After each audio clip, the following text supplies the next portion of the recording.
Good morning students. आपको chapter 6 में house for all, सबके लिए घर, किस टाइप का घर अपनी अर्थव्यवस्था के अनुसार रहता है। कोई कच्चा मकान में, कोई पक्का मकान में, कोई बरसात वाले घर में, कोई बर्फीले घर में, जैसा जहाँ मौसम होता वैसे लोग घर बनाते हैं। इस विषय में आपने चैप्टर 6 में पढ़ा। अब घर में कई कमरे होते हैं, उन कमरों का जो वर्गीकरण है, क्लासिफिकेशन, आज उनके बारे में आपको पढ़ाया जाएगा। Chapter 7 rooms in a house, घर में कमरे। A room is a part of a house. में जानते हैं कमरा घर का ही एक हिस्सा है, घर में ही कमरे होते हैं, तो ये घर का एक हिस्सा। It is mean for different purpose. इसका मतलब ये होता है कि हम अलग उद्देश्य के लिए, अलग अलग काम के लिए हम अपना कमरा अलग रखते हैं। हम किचन में बैठ के पढ़ाई तो नहीं कर सकते, जानते हैं आप। हम जहाँ सोते हैं बिस्तर पे, वहाँ बैठ के पढ़ाई नहीं कर सकते। तो अलग अलग कमरा अलग अलग निर्धारित है। We do different thing in different rooms.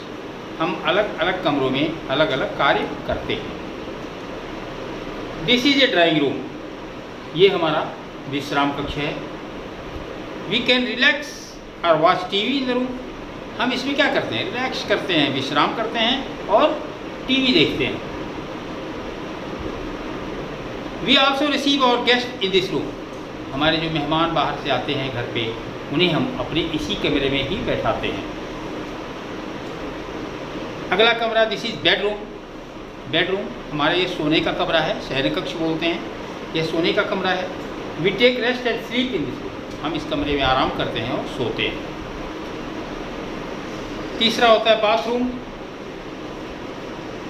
Bathroom स्नान घर।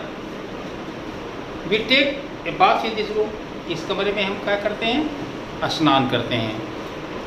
चौथा होता है dining room. This is dining room. We eat our meals in the dining room. हम खाना जो है डाइनिंग रूम में बैठ करके खाते हैं, यानी कि भोजन कक्ष में बैठ के खाते हैं। फिर कमरे में एक किचन होता है, जहाँ पे हमारा खाना पकता है, उसको क्या कहते हैं? रसोई घर कहते हैं।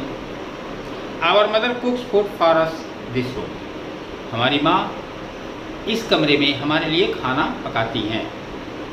We should always keep our house clean. हमें अपने घर को हमेशा स्वच्छ रखना चाहिए।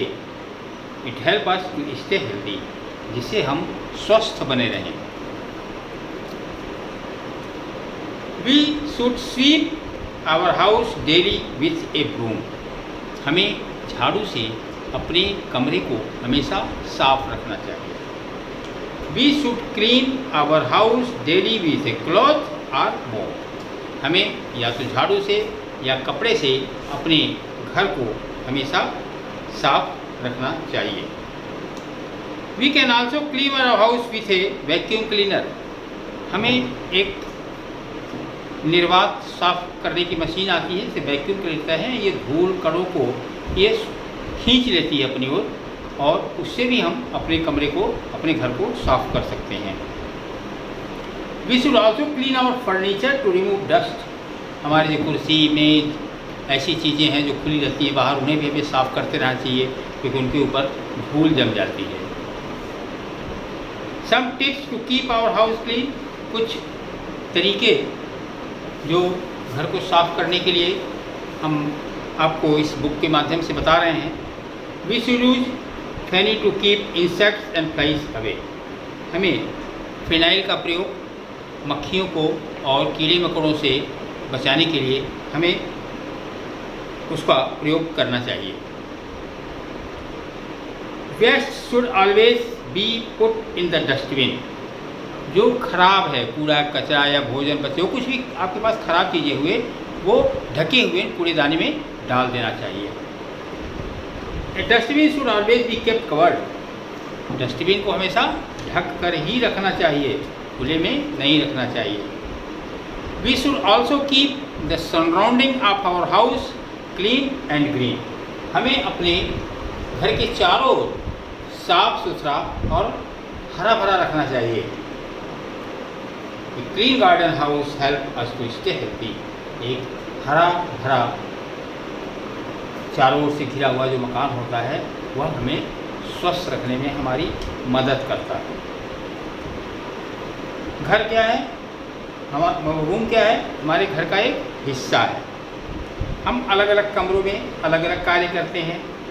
हम जिसमें सोते हैं उसको हम बेडरूम कहते हैं, जिसमें हम अपने मेहमानों को रिसीव करते हैं या टीवी देखते हैं उसको हम ड्राइंग रूम कहते हैं, और जहाँ पे हम स्नान करते हैं उसको बाथरूम कहते हैं। तो बच्चों, इस तरह से आपका ये चैप्टर पूरा हुआ, और आपके बुक में जो ये फिलिंग ब्लैंक्स, ट्रू फॉल्स हैं और वर्ड मीनिंग्स हैं, इनके माध्यम से आप किताब लेकर के इसे पढ़ने की फिर कोशिश करें, और जो इसमें होमवर्क दिया हुआ है इसको घर पे करने की कोशिश करें। Thank you.